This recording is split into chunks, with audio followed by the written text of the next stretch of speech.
Hello. तो हम लोग लगा रहे थे विज़न का टेस्ट नंबर 6। तो हम लोग ने 60 क्वेश्चंस कर लिए। अब आगे के देखेंगे क्वेश्चन नंबर 61।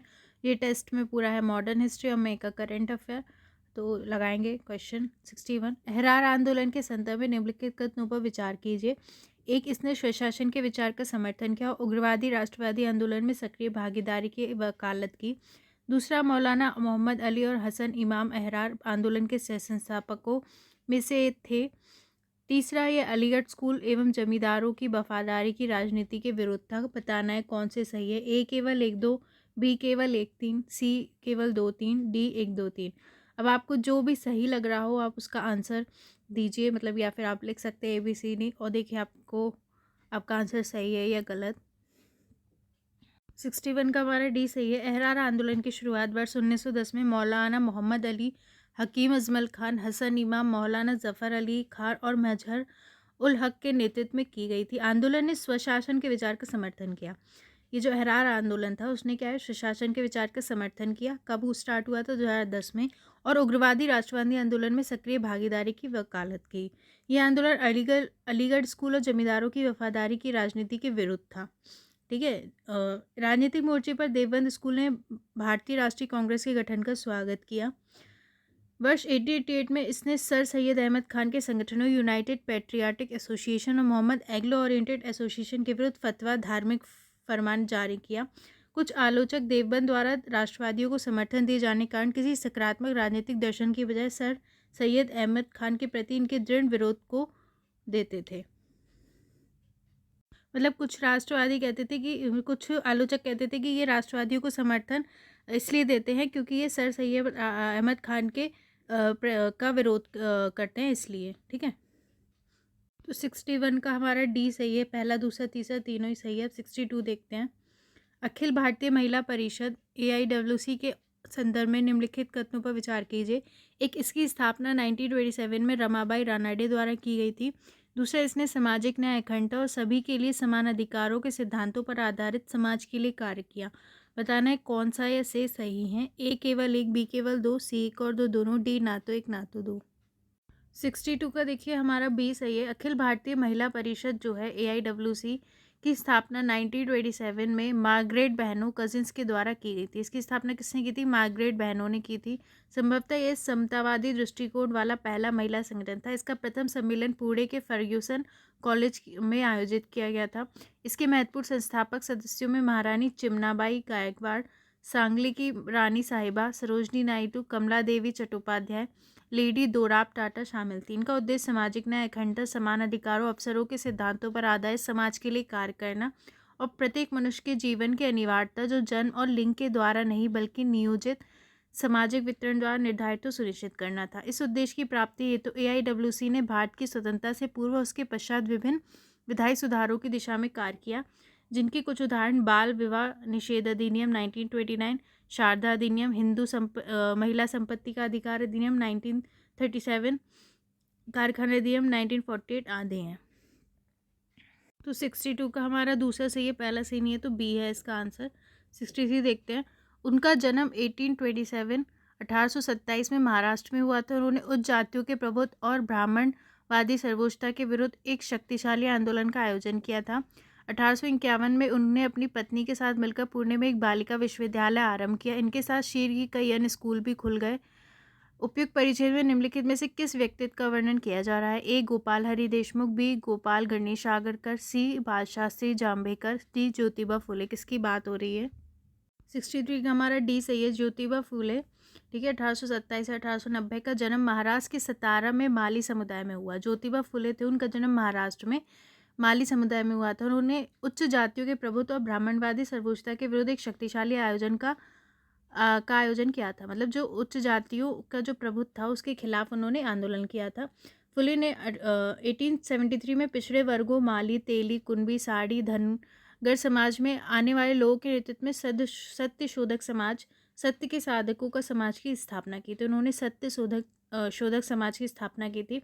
1851 में उन्होंने अपनी पत्नी के साथ मिलकर पुणे में एक बालिका विश्वविद्यालय की शुरुआत की और जल्द ही कई अन्य स्कूल भी खोले। तो उन्होंने एक बालिका विश्वविद्यालय की स्थापना की थी पुणे में। इस आंदोलन की मुख्य उद्देश्य समाज सेवा करना, महिला और निम्न जाति वर्ग के लोगों के बीच शिक्षा का प्रसार करना था। फुले द्वारा रचित सार्वजनिक सद्धर्म और गुलामगिरी समान जनमानस के लिए प्रेरणा स्रोत बने। ठीक है, इन्होंने सार्वजनिक सद्धर्म और गुलामगिरी लिखी थी। फुले ने ब्राह्मणों के प्रतीक भगवान राम के विपरीत राजा बलि के प्रतीक का उपयोग किया। राजा बलि के प्रतीक का उपयोग किया। फुले का उद्देश्य जाति व्यवस्था और सामाजिक आर्थिक असमानताओं को पूरी तरह से समाप्त करना था तथा वे सामाजिक हिंदुत्व के विरुद्ध थे। इस आंदोलन ने दलित समुदाय को उन ब्राह्मणों के विरुद्ध एक वर्ग के रूप में पहचान प्रदान की जो व्यक्तिगत आर्थिक लाभ प्राप्त करने के लिए धर्म और लोगों के अंधविश्वास का उपयोग करके लोगों का शोषण करते थे। तो 63 का हमारा डी सही है। 64 देखते हैं। भारत के सांस्कृतिक इतिहास के संदर्भ में मार्तंड सूर्य मंदिर से संबंधित निम्नलिखित कथनों पर विचार कीजिए। एक, इसका निर्माण 8वीं शताब्दी ईस्वी में कश्मीर के कारकोट वंश द्वारा किया गया था। दूसरा, इसका निर्माण एक वर्गाकार मैदान पर एक ग्रीक पैटर्न में चूना पत्थर और स्तंभों पर किया गया था। तीसरा, इसे भारतीय पुरातत्व सर्वेक्षण द्वारा भारतीय महत्व के स्थल के रूप में चिन्हित किया गया है। बताना है कौन से सही है। ए केवल 2, बी केवल 1 3, सी केवल 2 3, डी 1 2 3। 64 का हमारा डी सही है।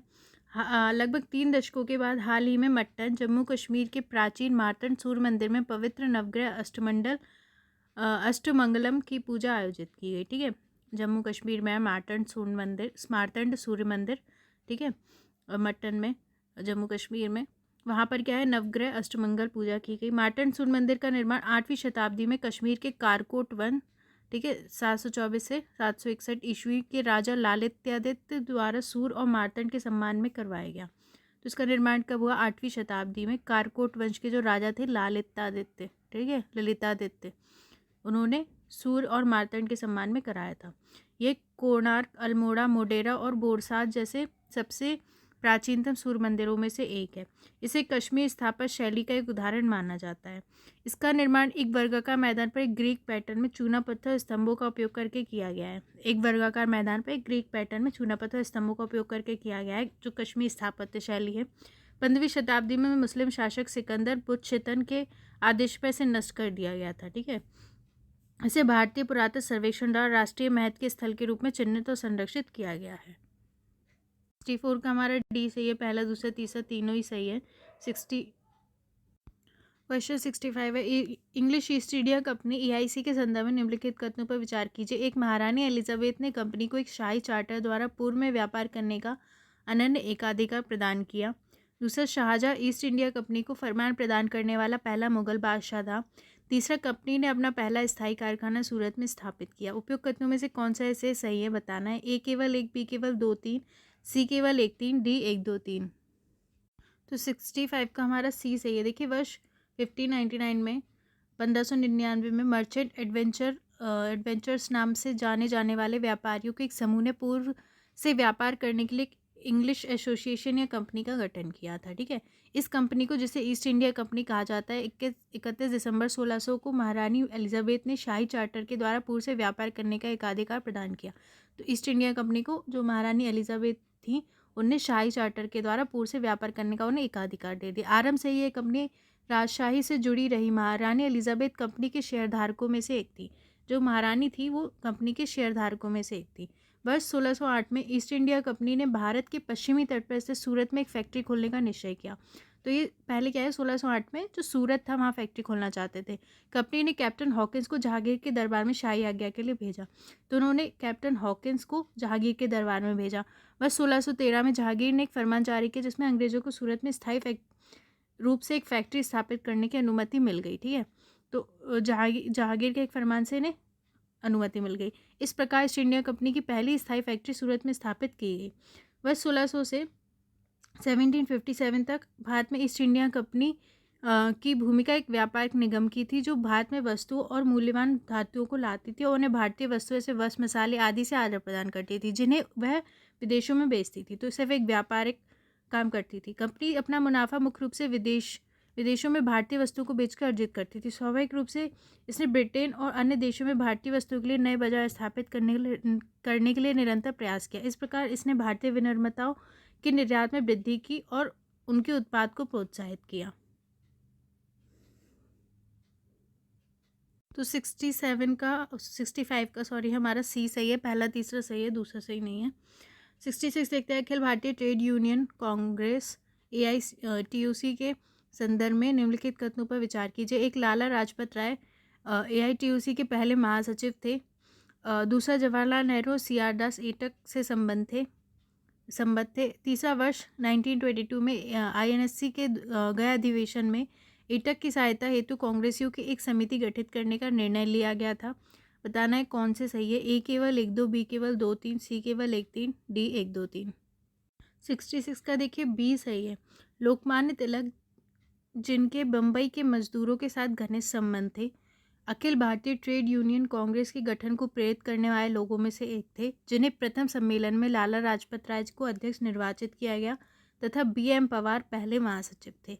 लाला लाजपत राय अध्यक्ष थे और BM पवार पहले महासचिव थे। अब देख सकते हैं क्रम संख्या, सारे सत्र देख सकते हैं, तिथि देख सकते हैं, स्थान देख सकते हैं, अध्यक्ष देख सकते हैं और महासचिव। आप ये पढ़ लीजिए पॉज करके, ठीक है। एटक द्वारा मजदूरों के लिए जो घोषणा पत्र जारी किया गया उसमें उनसे न केवल संगठित होने का आग्रह किया गया था, बल्कि राष्ट्रवादी राजनीति में हस्तक्षेप करने के लिए भी कहा गया था। भारत के कामगारों अपने राष्ट्रीय नेता राजस्व की मांग करते हैं। आपको चाहिए कि वे इसमें आपको छोड़ ना दें। आपके लिए राजनीतिक आज़ादी का कोई मतलब नहीं होगा यदि आपको आर्थिक आज़ादी हासिल नहीं होती है। इस आंदोलन के आप अभिन्न अंग हैं। यदि आप इसकी उपेक्षा करेंगे तो आपकी स्वतंत्रता नष्ट हो जाएगी। भारत में लाला लाजपत राय पहले व्यक्ति थे जिन्होंने पूंजीवाद को साम्राज्यवाद से जोड़कर देखा और इस गठजोड़ से लड़ने के लिए मजदूर वर्ग की भूमिका पर जोर दिया। भारतीय राष्ट्रीय कांग्रेस ने वर्ष 1922 में आयोजित अपने गया अधिवेशन में AITUC के गठन का स्वागत किया। तो कांग्रेस ने 1922 में जो गया अधिवेशन था उसमें इसके गठन का स्वागत किया और इसके कार्य में सहायता प्रदान करने के लिए प्रमुख कांग्रेसियों की एक समिति का गठन किया। लाला लाजपत राय के अतिरिक्त तत्कालीन कई प्रमुख राष्ट्रवादी नेता एटक के साथ घनिष्ठ रूप से जुड़े हुए थे। CR दास ने इसके तीसरे और चौथे सत्र की अध्यक्षता की थी। इससे संबंधित अन्य प्रमुख नामों में CF एंड्रयूज, JM सेनगुप्ता, ठीक है, सुभाष चंद्र बोस, जवाहरलाल नेहरू, सत्यमूर्ति शामिल थे। इसमें आप अध्यक्ष देख लीजिए कौन कौन थे, जैसे कि लाला लाजपत राय थे, जोसेफ बैप्टिस्टा थे, CR दास थे, दीवान चमनलाल थे, जवाहरलाल नेहरू, सुभाष चंद्र बोस थे, महासचिव BM पवार थे, दीवान चमनलाल थर्ड सत्र के, MN जोशी 7वें और 9वें सत्र के, MN जोशी, SB देशपांडे थे, ठीक है, आप देख सकते हैं। तो 66 का हमारा कौन सा सही है? B सही है। दूसरा दीजिए सही है, पहला सही नहीं है। अब 67 देखते हैं। निम्नलिखित में से किन्होंने लाल किले में आज़ाद हिंद फौज INA के मुकदमों में अभियुक्तों का बचाव किया। A तेज बहादुर सप्रू, दूसरा भूलाभाई देसाई, तीसरा जवाहरलाल नेहरू, 14 KN काटजू। बताना है कौन सा सही है। A केवल 1 2 3, B केवल 1 4, C केवल 2 3 4, D 1 2 3 4। देखिए 67 का हमारा D सही है, पर देखिए यहाँ पर मैंने ना शायद ऐसे बोल दिया था, आपके राष्ट्रीय नेता स्वराज की मांग करते हैं, मैंने शायद राजस्व बोल दिया था। आई सॉरी, क्योंकि पता नहीं मुँह से गलत निकल जाता है मेरा, तो उसके लिए सॉरी, आप माफ़ कर देना, ठीक है। 67 का D सही है। सितंबर 1945 में बॉम्बे में आयोजित युद्ध के पश्चात प्रथम कांग्रेस अधिवेशन में आज़ाद हिंद फौज INA के लिए कांग्रेस के समर्थन की घोषणा करते हुए एक सुदृढ़ प्रस्ताव अपनाया गया था, ठीक है। कांग्रेस द्वारा INA के कैदियों का बचाव किया गया था तथा भूलाभाई देसाई, ठीक है, नाम याद रखें, तेज बहादुर सप्रू, KN काटजू, जवाहरलाल नेहरू और आसफ अली इस ऐतिहासिक लाल किले के मुकदमे हेतु न्यायालय में प्रस्तुत हुए थे। इनके नाम याद रखिए। पहली सुनवाई के लिए जिन 3 INA जनरलों पर मुकदमा चलाया गया वे PK सहगल, शहनवाज खान, गुरबख्श सिंह ढिल्लों थे। बचाव पक्ष मुकदमा हार गया और प्रतिवादियों को दोषी करार दिया गया, किंतु अंग्रेजों ने लोकप्रिय मनोदशा को भापते हुए पाई कि इस कांड से पूरे देश में विद्रोह उत्पन्न हो सकता है तथा उन्होंने तीनों दोषियों की सजा को कम करते हुए उन्हें रिहा करने के लिए विवश होना पड़ा। 67 का हमारा D सही है। अब देखते हैं 68। वर्ष 1915 में दक्षिण अफ्रीका से लौटने के पश्चात महात्मा गांधी ने अपनी पहली महत्वपूर्ण सार्वजनिक उपस्थिति कहाँ दर्ज की? A इलाहाबाद विश्वविद्यालय में, B बनारस हिंदू विश्वविद्यालय में, C 1917 में आयोजित भारतीय राष्ट्रीय कांग्रेस के कलकत्ता अधिवेशन में, D चंपारण में। 68 का B सही है। देखिए गोखले की सलाह पर गांधी जी ने ब्रिटिश भारत की यात्रा करते हुए 1 वर्ष का समय व्यतीत किया। जिससे कि वे इस भूमि और लोगों को बेहतर तरीके से जान सकें। उनकी पहली महत्वपूर्ण सार्वजनिक उपस्थिति फरवरी 1916 में बनारस हिंदू विश्वविद्यालय के उद्घाटन समारोह के दौरान हुई थी। ठीक है, तो बनारस हिंदू विश्वविद्यालय में हुई थी उनकी महत्वपूर्ण सार्वजनिक उपस्थिति। इसके अतिरिक्त उन्हें यह गहरा विश्वास हो गया था कि राजनीतिक संघर्ष के इन तरीकों में से कोई भी वास्तविक रूप से व्यवहार नहीं था और एकमात्र उत्तर सत्याग्रह में निहित था। मौजूदा राजनीतिक संगठनों में शामिल न होने के उनके कारणों को उनके इस विश्वास से सर्वोत्तम रूप से समझाया जा सकता है कि वे केवल एक ऐसे संगठन या आंदोलन में शामिल हो सकते थे जिससे अहिंसक सत्याग्रह को अपने संघर्ष के माध्यम के रूप में अपनाया हो। जब गांधी जी को बोलने की बारी आई तो उन्होंने मजदूर गरीबी की ओर ध्यान न देने के कारण भारतीय विशिष्ट वर्ग को आड़े हाथों लिया। इस दृष्टिकोण से फरवरी 1916 में बनारस में गांधी जी का भाषण मात्र तथ्यों की अभिव्यक्ति थी, अर्थात भारतीय राष्ट्रवादी वकीलों, डॉक्टरों, जमींदारों जैसे विशिष्ट वर्गों द्वारा निर्मित था। लेकिन दूसरे दृष्टिकोण से देखा जाए तो ये वक्तव्य उनकी मंशा जाहिर करता था। ये भारतीय राष्ट्रवाद को संपूर्ण भारतीय लोगों का और अधिक अच्छे ढंग से प्रतिनिधित्व करने में सक्षम बनाने की गांधी जी की स्वयं की इच्छा की प्रथम सार्वजनिक उद्घोषणा थी। इस समारोह में आमंत्रित लोगों में वे राजा और मानव प्रेमी लोग शामिल थे जिनके द्वारा दिए गए दान ने बीएचयू की स्थापना में योगदान दिया था। साथ ही इस समारोह में एनी बेसेंट जैसे कांग्रेस के महत्वपूर्ण नेता भी उपस्थित थे। वहां उपस्थित इन गणमान्य व्यक्तियों की तुलना में गांधी जी अपेक्षाकृत कम प्रसिद्ध व्यक्ति थे। उन्हें भारत में उनकी प्रतिष्ठा के कारण नहीं बल्कि अफ्रीका में उनके द्वारा किए गए कार्यों के आधार पर आमंत्रित किया गया था। 68 का हमारा बी सही है। 69 देखते हैं। क्वेश्चन, संथाल विद्रोह के संदर्भ में निम्नलिखित कथनों पर विचार कीजिए। इस विद्रोह के नेता सिद्धू और कानू थे। दूसरा, जमींदारों ने आदिवासियों के साथ हाथ मिलाया था तथा पुलिस स्टेशनों और रेलवे जैसे सत्ता के औपनिवेशिक प्रतीकों पर हमला किया। तीसरा, इस विद्रोह में बड़ी संख्या में गैर आदिवासियों ने संथाल आदिवासियों की मदद की थी। बताने कौन से सही है। ए केवल 1-3, बी केवल 1-2, सी केवल 2-3, डी 1-2-3। ठीक है, 69 का ए सही है। संथालों का विद्रोह आदिवासियों के अनेक विद्रोह में सबसे सशक्त विद्रोह था। भागलपुर से राजमहल के बीच का क्षेत्र दामन ए कोह के नाम से जाना जाता है। कहाँ? भागलपुर से राजमहल के बीच का। यह विशेष रूप से संथाल बहुल क्षेत्र था। यहाँ हजारों संथालों ने संगठित विद्रोह किया। विद्रोहियों ने दीकुओं गैर आदिवासियों को भगाने, दीकू मतलब जो गैर आदिवासी थे, को भगाने, उनकी सत्ता समाप्त कर अपनी सत्ता स्थापित करने के लिए जोरदार संघर्ष छेड़ा।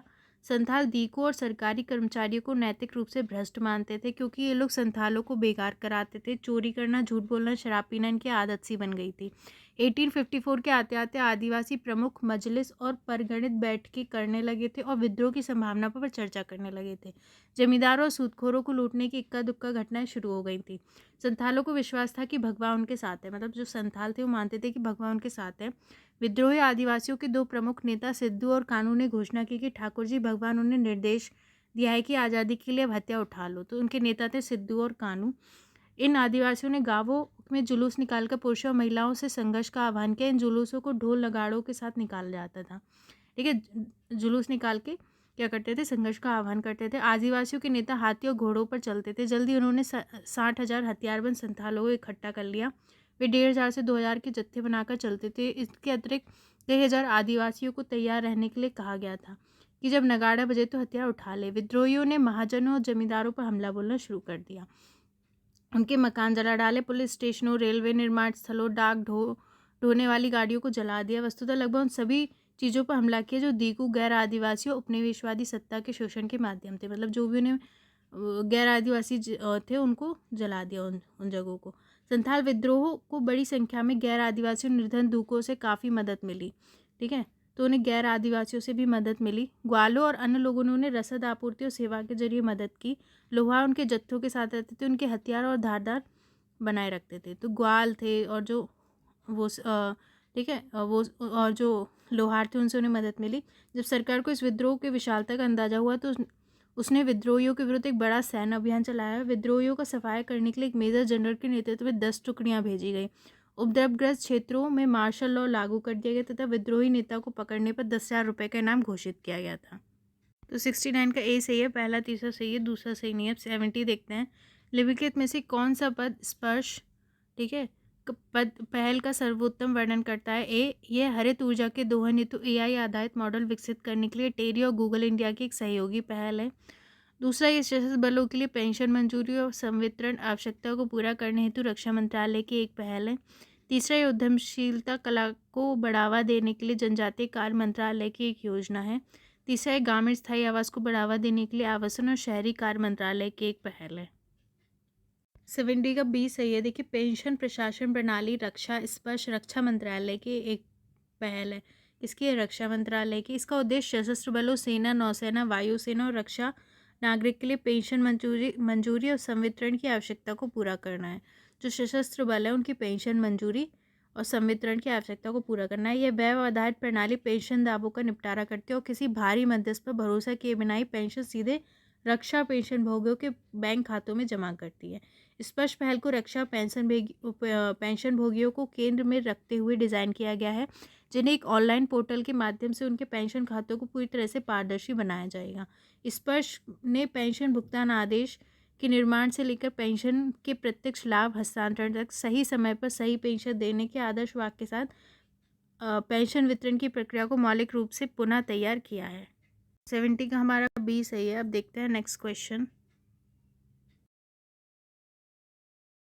है, निम्नलिखित में से कौन विधवा पुनर्विवाह का समर्थन करने वाले गुजराती पत्रिका सत्य प्रकाश से संबंधित है? ए विष्णु शास्त्री पंडित, बी जगन्नाथ शंकर सेठ, सी करसनदास मुलजी, डी पंडित ईश्वर चंद्र विद्यासागर।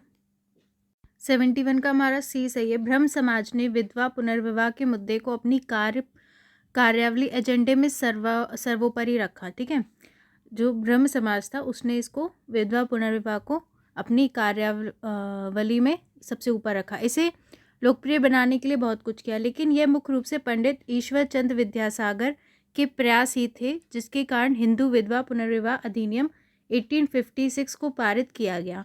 तो मेनली ईश्वर चंद्र विद्यासागर के प्रयास से जो है हिंदू विवाह पुनर्विवाह अधिनियम पारित हुआ। धातव है कि ईश्वर चंद्र विद्यासागर कलकत्ता स्थित संस्कृत कॉलेज के प्राचार्य थे। इस अधिनियम के द्वारा विधवा पुनर्विवाह को वैध और ऐसे विवाह से उत्पन्न संतान को वैध घोषित कर दिया गया। ठीक है, ईश्वरचंद्र विद्यासागर ने विधवा पुनर्विवाह को सही ठहराने के लिए वैदिक ग्रंथों का हवाला दिया और कहा कि हिंदू धर्म में विधवा पुनर्विवाह को स्वीकृति दी गई है। तो इन्होंने कहा कि हिंदू धर्मों में भी इसकी स्वीकृति है।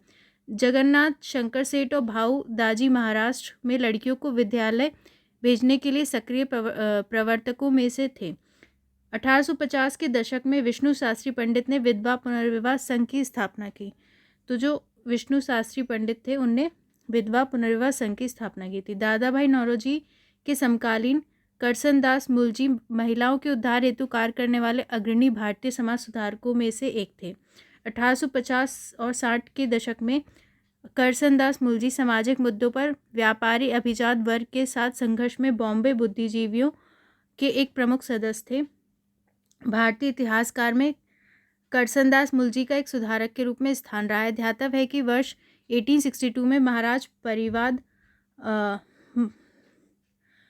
परिवाद मामले के कारण उन्हें सुधारक के रूप में जाना जाने लगा। इसके कारण इन्हें एक समाज सुधारक बनिया जाति के मार्टिन लूथर का खिताब दिया गया। इन्होंने विधवा पुनर्विवाह का समर्थन करने के लिए वर्ष 1852 में गुजराती में सत्य प्रकाश की शुरुआत की। ठीक है, किसने? करसनदास मुलजी ने। 71 का हमारा सी सही है। 72 देखते हैं। हाल ही में आयोजित दूसरे भारत नॉर्डिक शिखर सम्मेलन के संदर्भ में निम्नलिखित कथनों पर विचार कीजिए। एक, भारत एकमात्र ऐसा देश है जिसके साथ नॉर्डिक देशों का शिखर स्तरीय संबंध स्थापित है। दूसरा, इस शिखर सम्मेलन में भारत और डेनमार्क के बीच हरित रणनीति साझेदारी का शुभारंभ हुआ। तीसरा, आइसलैंड और आयरलैंड गणराज्य नॉर्डिक देशों के समूह का हिस्सा है। बताना है कौन से सही है। ए 1, 2, 3, बी केवल 2, सी केवल 1, 2, डी उपयुक्त में से कोई नहीं। 72 का हमारा डी सही है। देखिए, हाल ही में डेनमार्क की मेजबानी में दूसरा भारत नॉर्डिक शिखर सम्मेलन सेकेंड इंडियन नॉर्डिक समिट आयोजित किया गया। ठीक है, सेकेंड हुआ है भारत नॉर्डिक शिखर सम्मेलन। इस शिखर सम्मेलन में भारत के प्रधानमंत्री नरेंद्र मोदी, नॉर्वे के प्रधानमंत्री जोनास गहन स्टोरे, स्वीडन के प्रधानमंत्री मैग्डेलेना एंडरसन, आइसलैंड के प्रधानमंत्री कैटरीन जैक्स डॉटर, फिनलैंड के प्रधानमंत्री सना मारिन और डेनमार्क की प्रधानमंत्री मेटे फ्रेडरिक्सन ने हिस्सा लिया। प्रथम भारत नॉर्डिक शिखर सम्मेलन अप्रैल 2018 में स्टॉकहोम में आयोजित किया गया था। ठीक है, तो पहला स्टॉकहोम में हुआ था। दूसरा शिखर सम्मेलन जून 2021 में आयोजित किया गया था, लेकिन कोविड-19 संबंधी मतलब किया जाना था, लेकिन कोविड-19 संबंधी खतरों के कारण इसे स्थगित कर दिया गया था। इस सम्मेलन के महत्व का आकलन इस तथ्य से लगाया जा सकता है कि संयुक्त राज्य अमेरिका एकमात्र ऐसा देश है जिसके साथ नॉर्डिक देशों का शिखर स्तरीय संबंध स्थापित है। ठीक है, तो एकमात्र ऐसा देश है संयुक्त राज्य अमेरिका, ठीक है, जिसके साथ ऐसा संबंध स्थापित है। इसके अलावा शिखर सम्मेलन के दौरान प्रधानमंत्रियों ने नॉर्डिक देशों और भारत के बीच सहयोग को गहन बनाए रखने का संकल्प लिया। साथ ही इसने यूक्रेन में जारी संघर्ष, बहुपक्षीय सहयोग, हरित संक्रमण, जलवायु परिवर्तन, नीली अर्थव्यवस्था, नवाचार और डिजिटलीकरण सहित अंतर्राष्ट्रीय शांति और सुरक्षा से संबंधित प्रमुख मुद्दों पर अहम चर्चा की। प्रधानमंत्रियों ने समावेशी विकास और संधारणीय विकास लक्ष्यों को प्राप्त करने के लिए एक प्रेरक के रूप में मुक्त व्यापार के महत्व की पुष्टि की। ठीक है, भारत और नॉर्डिक देश चीन के कुनमिंग में आयोजित होने वाले जैव विविधता convention COP15 conference of parties के आगामी दूसरे भाग के वर्ष 2020 के बाद के महत्वाकांक्षी बायोडायवर्सिटी फ्रेमवर्क को अपनाने के लिए भी प्रतिबद्ध है। साथ ही ये देश इसके कार्यान्वयन के लिए मिलकर काम करने के लिए भी सहमत है। ठीक है, COP15 पर काम करेंगे ये। भारत और नॉर्डिक देशों ने एक उल्लेखनीय उदाहरण के लिए leadership group of industry transition LeadIT के साथ हरित प्रौद्योगिकी और उद्योग संक्रमण के महत्व पर बल दिया। ठीक है, जिस पर leadership group of industry transition यह महसूस किया गया कि नॉर्डिक देशों और भारत के बीच व्यापार बढ़ाने के लिए विमानन क्षेत्र में अनुभवों और ज्ञान का आदान प्रदान, समुद्री क्षेत्रों की समस्याओं का समाधान और बंदरगाहों के आधुनिकीकरण सहित सभी तरह की परिवहन प्रणालियों पर ध्यान दिया जाना आवश्यक है। नॉर्डिक उत्तरी यूरोप और उत्तरी अटलांटिक में स्थित एक भौगोलिक और सांस्कृतिक क्षेत्र है। नॉर्डिक कहाँ है? उत्तरी यूरोप, उत्तरी अटलांटिक में स्थित एक क्षेत्र है। नॉर्डिक देशों में कौन आता है? Denmark, Finland, Iceland, Norway, Sweden, Faroe island. Faroe island कहाँ पे आता है? डेनमार्क राज्य के भीतर एक स्वायत्त द्वीप समूह है फेरो आइलैंड, ठीक है, शामिल है। शिखर सम्मेलन के दौरान प्रधानमंत्री नरेंद्र मोदी ने द्विपक्षीय बैठकों की एक श्रृंखला में डेनमार्क, नॉर्वे, स्वीडन, आइसलैंड और फिनलैंड के अपने समकक्षों से मुलाकात की। बैठकों के मुख्य अंश कुछ इस प्रकार हैं। भारत डेनमार्क यूक्रेन के युद्ध, भारत यूरोपीय संघ के साथ मुक्त व्यापार समझौता, ठीक है, और भारत प्रशांत क्षेत्र में स्थिति सहित द्विपक्षीय संबंधों को बढ़ावा देने के लिए आपसी हित के मुद्दों के एक विस्तृत आयाम पर चर्चा की गई। इसके तहत हरित हाइड्रोजन, नवीकरणीय ऊर्जा, अपशिष्ट जल प्रबंधन पर ध्यान देने के साथ हरित रणनीतिक साझेदारी को मजबूत करने पर सहमति बनी। भारत और डेनमार्क के बीच सहयोग के लिए एक संयुक्त आयोग की स्थापना करने वाले मौजूदा समझौते पर आधारित और इसे समेकित करने वाली हरित रणनीतिक साझेदारी ग्रीन स्ट्रेटेजिक पार्टनरशिप पर 28 सितंबर 2020 को दोनों देशों द्वारा हस्ताक्षरित किए गए और सहमति व्यक्त की गई। हरित रणनीति साझेदारी राजनीतिक सहयोग को आगे बढ़ाने, आर्थिक संबंधों और हरित विकास का विस्तार करने, रोजगार सृजित करने पर ध्यान केंद्रित करने, साथ ही ये पेरिस समझौते के एक महत्वाकांक्षी कार्यान्वयन और संयुक्त राष्ट्र संधारणीय विकास लक्ष्यों पर ध्यान केंद्रित करने के साथ वैश्विक चुनौतियों और अवसरों पर सहयोग को मजबूत करने के लिए एक पारस्परिक रूप से लाभप्रद व्यवस्था है। तो आप इधर देख सकते हैं कौन कौन से देश हैं। 72 का हमारा डी सही है। अब देखते हैं 73। ब्रिटिश भारत के संदर्भ में भूमि को निजी संपत्ति बनाने के रूप में ब्रिटिश सरकार का प्राथमिक उद्देश्य निम्नलिखित में से कौन सा था? ए, भूमि पर किसानों के स्वामित्व के अधिकार की रक्षा करना। बी, भूमि को बिक्री योग्य, गिरवी रखने योग्य और हस्तांतरणीय बनाकर सरकारी राजस्व का संरक्षण करना। सी, ताल्लुकदार जैसे जमींदारों और बिचौलियों के हितों की रक्षा करना। डी, कृषि उत्पादन बढ़ाने के लिए अधिकांश वन भूमि को खेती के अंतर्गत लाना। 73 का हमारा बी सही है। जमींदारी और रैयतवाड़ी दोनों प्रणालियां देश की पारंपरिक भूमि व्यवस्था से मौलिक रूप से पृथक थी।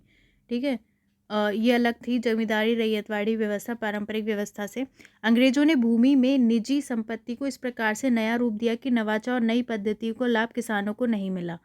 इस समय तक पूरे देश में भूमि को बिक्री योग्य, गिरवी रखने योग्य, हस्तांतरणीय बना दिया गया। मतलब क्या भूमि बिक सकती थी, गिरवी रख सकती थी। ऐसा मुख्य रूप से सरकार के राजस्व को संरक्षित रखने हेतु किया गया था। यदि भूमि को हस्तांतरणीय या बिक्री योग्य नहीं बनाया गया होता तो सरकार को ऐसे किसानों से राजस्व वसूल करने में कठिनाई का सामना करना पड़ता जिनके पास राजस्व के भुगतान हेतु कोई बचत या संपत्ति ना हो। ठीक है, अगर मान लीजिए कि वो राजस्व का भुगतान नहीं कर सकते, उनके पास कोई संपत्ति नहीं है, तो फिर वो उनसे क्या लेते?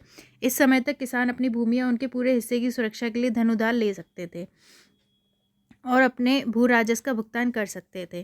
ठीक है, यदि किसानों ने ऐसा करने से इनकार कर दिया तो सरकार प्रायः उनकी भूमि की नीलामी कर सकती थी और अपनी राशि वसूल कर सकती थी। अंग्रेजों ने भूमि को एक ऐसी वस्तु बनाकर जिसे स्वतंत्र रूप से खरीदा या बेचा जा सकता था, देश की मौजूदा भूमि व्यवस्थाओं में एक मूलभूत परिवर्तन ला दिया। इससे भारतीय गांवों की स्थिरता और निरंतरता नष्ट हो गई थी। 73 का हमारा बी सही है। देखते हैं 74। निम्नलिखित युग्मों पर विचार कीजिए। पुस्तक और लेखक। ए बंदी जीवन, भगवती चरण बोहरा। दूसरा the philosophy of the bomb, Satish Chandra Sanyal. तीसरा मैं नास्तिक क्यों हूँ, भगत सिंह। बताइए उपयुक्त युग्मों में से कौन सा ऐसे सही सुमेलित है। ए केवल 1-2, बी केवल 3, सी केवल 1-3, डी केवल 2। 74 का बी सही है। उत्तर भारत में क्रांतिकारी सबसे पहले हताशा की मनोदशा से बाहर निकले और पुराने नेताओं रामप्रसाद बिस्मिल, जोगेश चटर्जी और सचिंद्र नाथ सन्याल के नेतृत्व में पुनः संगठित हुए। सचिंद्र नाथ सन्याल द्वारा लिखी गई पुस्तक बंदी जीवन ने क्रांतिकारी आंदोलन के लिए एक अध्ययन पुस्तक के रूप में कार्य किया। तो सचिंद्र नाथ सन्याल ने लिखी थी बंदी जीवन, ये याद रखिए। ठीक है। इस अवधि की सर्वाधिक प्रभावी क्रांतिकारी घटनाओं में से एक रास बिहारी बोस और सचिंद्रनाथ सन्याल के नेतृत्व में वायसराय लॉर्ड हार्डिंग की हत्या का असफल प्रयास थी। राज्य में एक जुलूस में हाथी की सवारी करते समय हार्डिंग पर फेंके गए बम से वह घायल हो गया था। क्रांतिकारी सुखदेव, भगवती चरण बोहरा, शिव वर्मा, विजय सिन्हा, यशपाल सभी उच्च कोटि के बुद्धिजीवी थे। भगवती चरण बोहरा द्वारा आज़ाद कहने पर और उनके पूर्ण चर्चा के पश्चात रेवोल्यूशनरी पोजीशन से प्रसिद्ध कथन the philosophy of the bomb का प्रारूप लिखा गया। ठीक है। भगत सिंह का झुकाव मार्क्सवाद की ओर हो गया। उनका विश्वास था कि केवल लोकप्रिय व्यापक जन आंदोलन ही एक सफल क्रांति का कारण बन सकता है। दूसरे शब्दों में क्रांति केवल जनता के लिए जनता द्वारा ही की जा सकती है। इसलिए भगत सिंह ने वर्ष 1926 में पंजाब नौजवान भारत सभा, इसके संस्थापक सचिव बनकर को क्रांतिकारियों की खुली शाखा के रूप में स्थापित करने में सहायता की। मैं नास्तिक क्यों हूँ वर्ष 1930 में लाहौर सेंट्रल जेल में भगत सिंह द्वारा लिखा गया एक क्रांतिकारी लेख है। तो मैं नास्तिक क्यों हूँ भगत सिंह ने लिखी थी। 74 का बी सही है, केवल तीसरा सही है। अब 75 देखते हैं। भारत में आरंभिक उपनिवेशवाद के संदर्भ में भारत में ब्रिटेन के राजनीतिक नियंत्रण के पश्चात 18वीं शताब्दी के मध्य में निम्नलिखित स्थापित शहरी व्यापार केंद्रों में से किसने अपना महत्व खो दिया था। ए सूरत, मसूलीपट्टनम और ढाका। बी मद्रास, कलकत्ता और बॉम्बे। सी पुणे, नागपुर और बड़ोदरा। डी श्रीरंगपट्टनम, हैदराबाद और तंजौर। 75 का ए सही है। मुगलों की शक्ति धीरे धीरे क्षीण होने लगी थी। इस कारण उनके शासन से जुड़े विभिन्न शहरों पर संकट उत्पन्न हो गया था। मुगलकालीन राजधानियां दिल्ली और आगरा ने अपना राजनीतिक प्राधिकार और भव्यता खो दी थी। ठीक है। तो मुगल के जो शहर थे वो धीरे धीरे उन्होंने क्या है अपनी भव्यता खो दी थी। नगरीय केंद्रों के उदय के कारण व्यापार नेटवर्क में कई परिवर्तन हुए। उदाहरण के लिए 1510 ईस्वी में पणजी में पुर्तगालियों और 1605 ईस्वी में मसूलीपट्टनम में डचों ने अपनी बस्तियां स्थापित की। अंग्रेजों का मद्रास में आगमन 1639 ईस्वी में हुआ। 18वीं शताब्दी के दौरान अनेक नई क्षेत्रीय राजधानियों का उदय हुआ। इन्हें शीघ्र ही महत्व प्राप्त हो गया। ऐसे राज्य लखनऊ, हैदराबाद, श्रीरंगपट्टनम, पुणे, नागपुर, बड़ोदरा, तंजौर आदि थे। 18वीं शताब्दी के मध्य में सूरत, ढाका और मसूलीपट्टनम जैसे वाणिज्यिक केंद्रों ने अपना महत्व खो दिया। तो जो सूरत, ढाका, मसूलीपट्टनम थे उन्होंने अपना महत्व खो दिया। 1757 ईस्वी में प्लासी की लड़ाई के बाद अंग्रेजों के अधिक शक्तिशाली होने के साथ ही इनका व्यापार मद्रास, कलकत्ता, बॉम्बे जैसे शहरों में स्थानांतरित हो गया। इन शहरों का उदय ईस्ट इंडिया कंपनी की व्यापारिक गतिविधियों के कारण नई आर्थिक राजधानियों के रूप में हुआ। ठीक है। तो ये जो मद्रास, कलकत्ता, बॉम्बे नई आर्थिक राजधानियों के रूप में उभरे। अतः ये शहर भी औपनिवेशिक राजनीतिक प्रशासनिक शक्ति के केंद्र बन गए। 1800 ईस्वी के अंत तक मद्रास, कलकत्ता, बॉम्बे भारत के सबसे बड़े शहर बन गए थे। 18वीं शताब्दी के अंत तक एशिया में भूमि आधारित साम्राज्यों को शक्तिशाली समुद्र आधारित यूरोपीय साम्राज्यों द्वारा प्रतिस्थापित कर दिया गया था। इससे समाज में अंतर्राष्ट्रीय व्यापार, वाणिज्यवाद और पूंजीवाद की शुरुआत हुई। 75 का हमारा ए सही है। अब 76 देखते हैं। हाल ही में सुर्खियों में रहने वाला शिगेला है। ए एक नई खोजी गई पक्षी प्रजाति जो पश्चिमी घाट में पाई जाती है। बताना है शिगेला क्या है। बी, जीवाणु का एक वर्ग है, जीनस है, जो जठरांत्रिय संक्रमण का कारण बनता है। सी, एक जातीय समूह जो भारत के उत्तर पूर्वी क्षेत्र में रहता है। डी, एक पृथ्वीलवड़ी जीव जो समानता ज्वारनदमुखों और ज्वारीय निकायों जैसे पर्यावासों में पाया जाता है। 76 का बी सही है। हाल ही में केरल के स्वास्थ्य विभाग द्वारा शिगेला के प्रसार को रोकने का प्रयास किया गया क्योंकि इसे कासरगोड जिले में संदिग्ध खाद्य विषाक्तता की घटना के लिए उत्तरदायी माना गया है। शिगेला जीवाणु का एक वर्ग है जो शिगेलोसिस नामक संक्रमण का कारण बनता है। ठीक है, ये जीवाणु का एक वर्ग है शिगेला।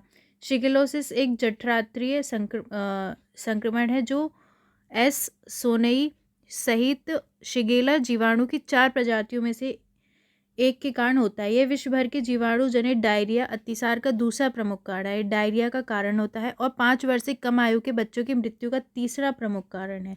प्रसार दूषित खाद्य पदार्थ या जल के माध्यम से अथवा एक संक्रमित व्यक्ति के संपर्क में आने से अन्य व्यक्ति में इसका प्रसार होता है। यह अधिकांशतः निम्न और मध्यम आय वाले देशों के लिए स्थानिक है। शिगेलोसिस के लिए अभी कोई टीका उपलब्ध नहीं है, इसके लिए कोई टीका नहीं है, ये ध्यान रखिए। तो 76 का बी सही है। 77 देखते हैं। भारतीय राष्ट्रीय कांग्रेस के त्रिपुरी अधिवेशन 1939 के संदर्भ में निम्नलिखित कथनों पर विचार कीजिए। एक, गोविंद बल्लभ पंत ने पुरानी कांग्रेस कारणी समिति पर पूर्ण विश्वास व्यक्त करते हुए एक संकल्प प्रस्तुत किया। दूसरा, सुभाष चंद्र बोस के त्यागपत्र के पश्चात राजेंद्र प्रसाद को अध्यक्ष के रूप में चुना गया था। उपयुक्त कथनों में से कौन सा सही है? ए केवल एक, बी केवल दो, सी एक और दो दोनों, टी ना तो एक ना तो दो। 77 का सी सही है। वर्ष 1939 के त्रिपुरी अधिवेशन में सुभाष चंद्र बोस ने पट्टाभी सीतारमैया गांधी जी द्वारा नामित को पराजित कर दिया था। ठीक है, तो सुभाष चंद्र बोस ने पट्टाभी सीतारमैया को पराजित कर दिया था त्रिपुरी अधिवेशन में, ध्यान रखिए। जिनके बाद कांग्रेस को एक आंतरिक संकट का सामना करना पड़ा था, जहां सुभाष चंद्र बोस को कई अन्य नेताओं के साथ वैचारिक मतभेद का सामना करना पड़ा। तो फिर जो है सुभाष चंद्र बोस को क्या है, मतभेद का सामना करना पड़ा था। साथ ही उन्हें अंग्रेजों के विरुद्ध जन संघर्ष की शुरुआत के संबंध में गांधी जी से मतभेद का भी सामना करना पड़ा। सुभाष चंद्र बोस का मानना था कि कांग्रेस तत्काल संघर्ष प्रारंभ करने के लिए पर्याप्त रूप से मजबूत है, जबकि गांधी जी ने कहा था कि जन संघर्ष के लिए अभी यह समय सही नहीं है। तो इस बात पे मतभेद था। गोविंद बल्लभ पंत ने त्रिपुरी में एक संकल्प प्रस्तुत किया और इसमें उन्होंने पुरानी कार्यकारिणी समिति में पूर्ण विश्वास व्यक्त करते हुए आंदोलन के लिए गांधी जी के नेतृत्व और कांग्रेस की नीतियों में पूर्ण विश्वास को दोहराया। ठीक है, साथ ही इन्होंने सुभाष चंद्र बोस से गांधी जी की इच्छा के अनुसार उनकी कार्यकारिणी समिति को नामित करने की मांग की गई। संकल्प को भारी बहुमत से पारित किया गया था, किंतु गांधी जी ने संकल्प को अपनी स्वीकृति नहीं दी और सुभाष चंद्र बोस पर इस कार्यकारिणी समिति के अधिरूपण को अस्वीकार कर दिया। गांधी जी ने उन्हें अपनी पसंद की एक समिति नामित करने के लिए कहा। बोस ने गांधी का विश्वास जीतने के लिए निरंतर अपना प्रयास जारी रखा, किंतु वे असफल रहे। बोस ने नई कार्यकारिणी समिति नामित करने से इनकार कर दिया। ऐसी स्थिति में बोस के पास इस्तीफा देने के अतिरिक्त कोई विकल्प शेष नहीं था। उन्हें अप्रैल 1939 में अध्यक्ष पद से इस्तीफा दे दिया, जिसके बाद उन्होंने कांग्रेस के भीतर अपने एक पृथक दल फॉरवर्ड ब्लॉक का गठन किया। ठीक है, फिर उन्होंने एक फॉरवर्ड ब्लॉक बनाया। इसके बाद राजेंद्र प्रसाद को कांग्रेस का अध्यक्ष चुना गया। इसके बाद राजेंद्र प्रसाद चुने गए कांग्रेस के अध्यक्ष। 77 का हमारा सी सही है। अब देखते हैं 78। स्वतंत्रता संग्राम के दौरान मंदिर प्रवेश आंदोलन के संदर्भ में निम्नलिखित में से कौन सा ऐसे गुरुवायूर मंदिर प्रवेश आंदोलन से संबंध था या थे? ए सुब्रमण्यम तिरुमंजू, दूसरा पी कृष्णा पिल्लई, तीसरा ए के गोपालन। बताना है कौन सा सही है कि ए केवल एक, बी केवल एक और दो, सी केवल दो और तीन, डी 1 2 3। 78 का डी सही है। वर्ष 1924 के पश्चात गांधी जी रचनात्मक कार्यक्रम में एक भाग के रूप में अस्पृश्यता के विरुद्ध और दलित वर्गों के सामाजिक एवं आर्थिक उत्थान के लिए संघर्ष संपूर्ण भारत में जारी रहा। केरल में संघर्ष सर्वाधिक तीव्र रहा।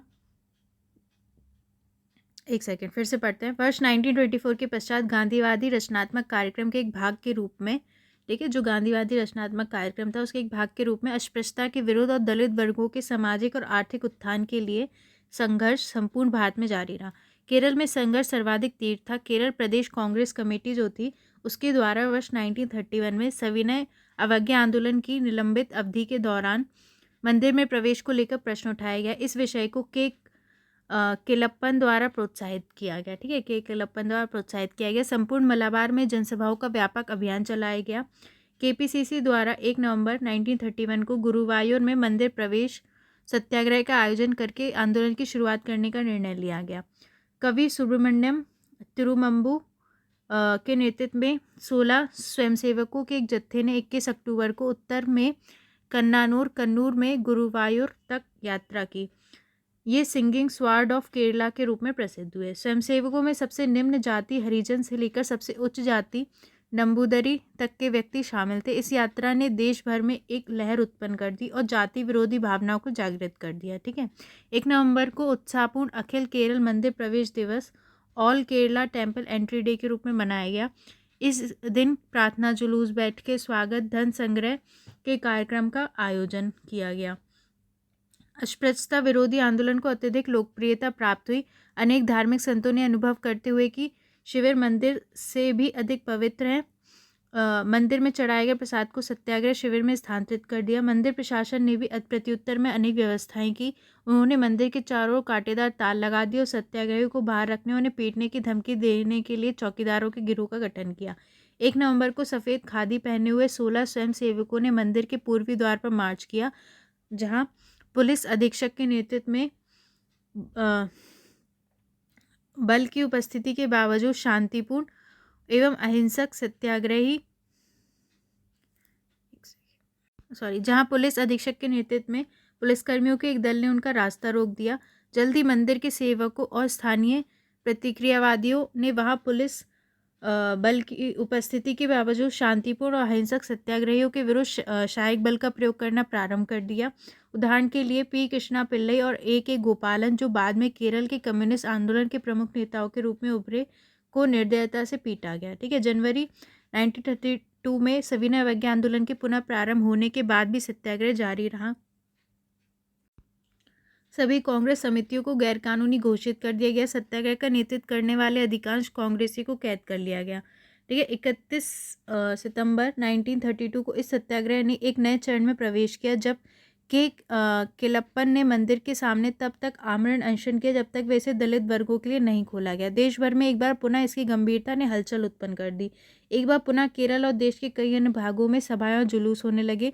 केरल के साथ साथ शेष भारत में सवर्ण हिंदुओं ने कालीकट के जमोरिन मंदिर के संरक्षक से सभी हिंदुओं के लिए मंदिर को खोलने की अपील की, हालांकि वे असफल रहे। गांधी जी ने के केलप्पन से बार बार अपील की कि वह अपने अनशन को कम से कम अस्थायी रूप से इस आश्वासन के साथ तोड़ दे कि यदि आवश्यक हुआ तो वे स्वयं मंदिर को खोलने का कार्य करेंगे।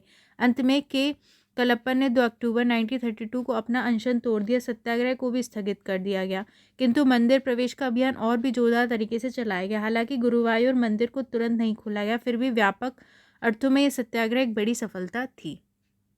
तो 78 का हमारा डी सही है। 79 देखते हैं। साधारण ब्रह्म समाज के संदर्भ में निम्नलिखित कथनों पर विचार कीजिए। एक, आनंद मोहन बोस शिवचंद्र देव और उमेश चंद्र दत्त इसके संस्थापक सदस्य थे। दूसरा, इसने एक परमात्मा में विश्वास के सिद्धांतों और वेदों को अचूक मानने की धारणा को स्वीकार किया। उपयुक्त कथनों में से कौन सा ऐसे सही है? ए केवल एक, बी केवल दो, सी एक और दो दोनों, डी ना तो एक ना तो दो। 79 का ए सही है। वर्ष 1878 में केशव चंद्र सेन द्वारा अपनी 13 वर्षीय पुत्री का विवाह कूच विहार के अल्पवयस्क हिंदू महाराजा से पूर्ण वैदिक कर्मकांडों के साथ कर दिया गया। इस कांड से केशव चंद्र सेन के भारतीय ब्रह्म समाज में एक और विभाजन हुआ।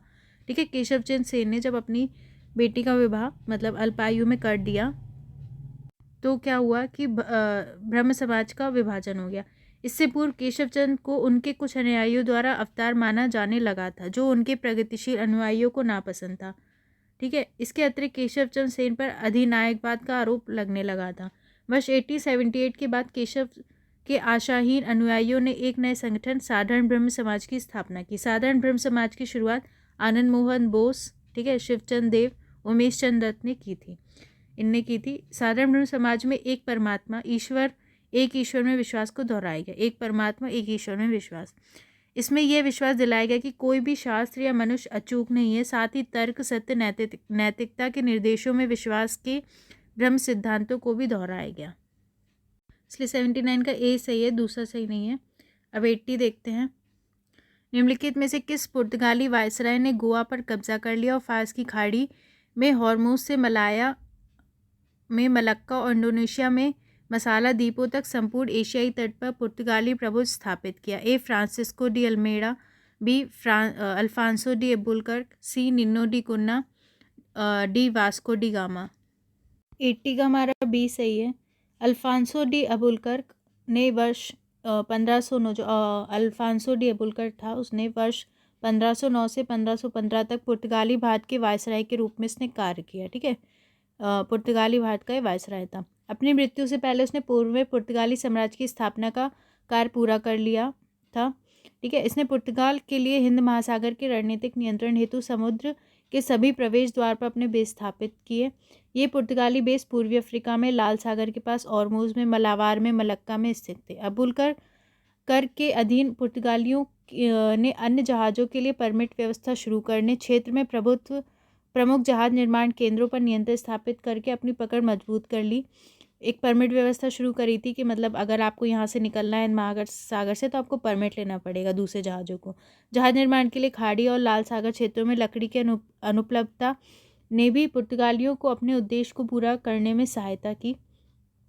वर्ष 1510 में अबुलकर्क ने आसानी से बीजापुर के सुल्तान से गोवा का अधिग्रहण कर लिया। ठीक है, गोवा ले लिया बीजापुर के सुल्तान से, जो बीजापुर के सुल्तान का प्रमुख बंदरगाह था। यह सिकंदर महान के समय के बाद से यूरोपियों के अधीन आने वाला प्रथम भारतीय क्षेत्र था। उसके शासन की एक उल्लेखनीय विशेषता सती प्रथा का उन्मूलन थी। 80 का हमारा डी सही है, 80 का हमारा बी सही है। अल्फांसो डी अबुलकर की यहाँ बात हो रही है। बाकी हम देखेंगे नेक्स्ट वीडियो में। Thank you.